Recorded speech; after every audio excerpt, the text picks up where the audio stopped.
ستړي مه شئ، دا شهکار عثمان خیل دی. خدای دې وکړي چې روغ جوړ یئ او مسافره لاله وینه مزه د میرخان په لورې خوشه ځنګل دی. زمونږ خپله سیمه عثمان خیل تحصیل او بیا د باډو کنډو دی. د لردیر او د کراچۍ ځینې ملګري مشران او زمونږ دوستان یاران خواته مې راغلي دي. تقریبا 4-5 کاله پس د دوی راغلي دي دغه رنګ ته، او هغه د دې وجې نه او نمونه اخلم بخاري صاحب وایي نمونه واله، نو نمونه اخلم. د دې وجې نه ډېر ټیم پس راغله او داسې ناڅاپي غونته کېدل. زما زړه هم نه و چې راشي، او د هغې وجه دا وه چې زموږ دا روډ ډېر زیات خراب دی. نو بخاري صاحب چې تاسې پکې اوسئ، تاسې پکې غر کې، نو موږ دې پکې نن دغه شانې شو دردي شو که نه. نو زموږ سره دا ساجد صاحب دی. ساجد صاحب خو د کراچۍ نه راغلی، ډېرې چکرې ووالې. الله دې راته ژوندی لري تر مرګه پورې. د دیر د وکیلانو صدر دی سید کفایت یار بخاري صاحب. بخاري صاحب تاسې ټول ستړي مه شئ. شمروز میوند را سره دی او دا امروز میوند دی. نو دا دواړه ورونه دي، خطا کېږي پکې سړی چې کم شمروز دی کم امروز دی.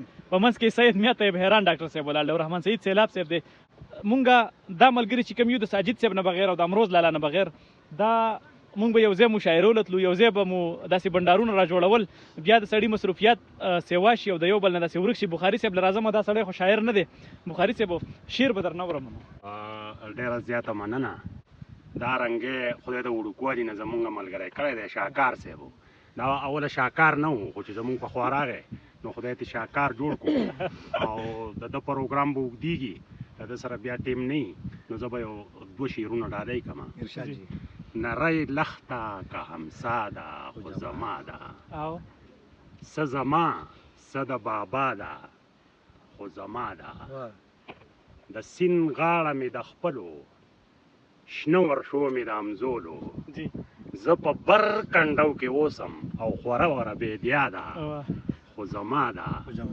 که ډیلی که لکنو دی بېلابېل د بستانونه، که ډیلی که لکنو دی بېلابېل د بستانونه، زما ځان له خپله دب دی، زما خپله پښتونخوا ده خو زما ده.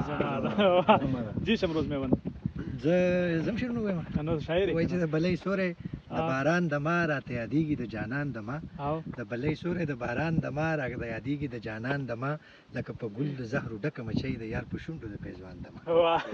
او دا سید میا طیب حیران دی. جی طیبو د دې ښار په وراني کې د قاضي صاحب لاس ککړ دی، زمونږ پکې هسې نوم بدنام دی او که نه دی. ټول مړی کړه که نه لا د خبرې سره اوسم، ژوندی پاتې لالا زما د قام دی او که نه دی. ته ټول عمر داسې شعرونه وایې بیا مسلې جوړېږي که نه. دا سړی خو شاعر نه دی. زه خو شاعر نه یم، ستاسو دا مې واورېده، ډېره مهرباني، ډېر خوند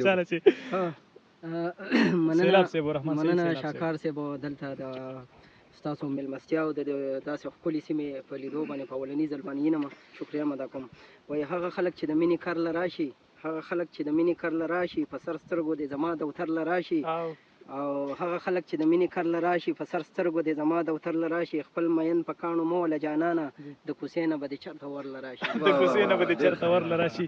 او بخاري صاحب داسې یو قصې غونته کېده د طیب وختې وکړه. وایي زه د سیلاب صاحب سره په موټر سایکل ناستومه، نو طالب استاد راته کال وکړو چې هلکه چېرته یې ډاکټر؟ وایي ما ورته وویل چې سیلاب در په مخه کړی یم، در اخیستی یم.